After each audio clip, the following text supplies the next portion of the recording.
Depuis 2018, à travers le cycle de conférences Regard vers le futur, l'Institut CDG a souhaité mettre en perspective les dynamiques socio-économiques qui traversent la société marocaine et où s'articulent les questions démographiques, écologiques, sanitaires, éducatives, technologiques et entrepreneuriales.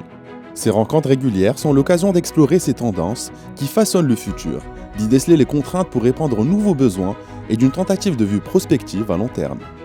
L'édition 2020 du cycle Regard vers le futur s'est déroulée en 9 rencontres en ligne, réunissant 40 intervenants nationaux et internationaux.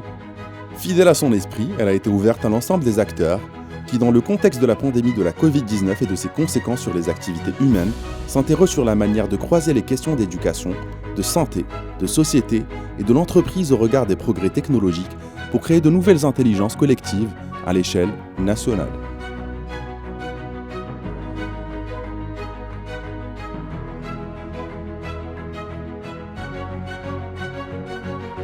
Si on loupe ce train digital dans lequel on est monté, de fait, si on redescend de ce train, les autres ils vont par contre nous passer devant très vite. Mais avant tout, il faut surtout, craindre la bêtise naturelle des algorithmes, par opposition à l'intelligence artificielle. On a beaucoup d'algorithmes autour de nous, et ils peuvent faire beaucoup d'erreurs. Aujourd'hui, si on doit pouvoir atteindre tous les engagements internationaux et puis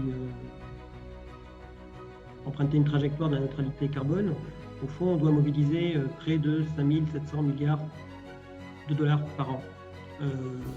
La réalité aujourd'hui est très en deçà. Aujourd'hui, la finance verte, c'est 300 à 600 millions de dollars par an.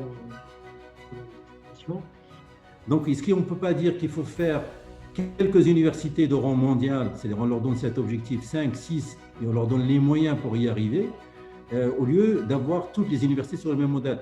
Mais la crise nous fait prendre conscience aujourd'hui de plusieurs faits.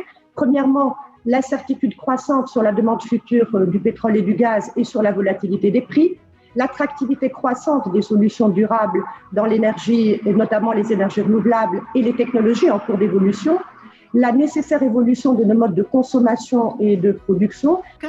Et donc une structure importante comme la CDG a décidé d'investir ce territoire et de mettre en place une écocité complètement innovante qui s'appelle donc l'écocité Zneta.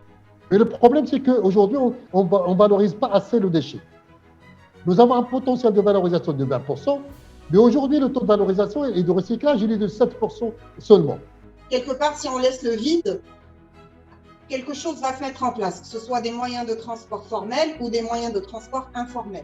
Donc, il vaut mieux qu'effectivement les pouvoirs publics et les pouvoirs locaux prennent la place en mettant en place des transports urbains qui soient performants, de qualité, bien déployés, bien organisés. En Europe, beaucoup de gens pensent qu'avec les voitures électriques, on va tout résoudre.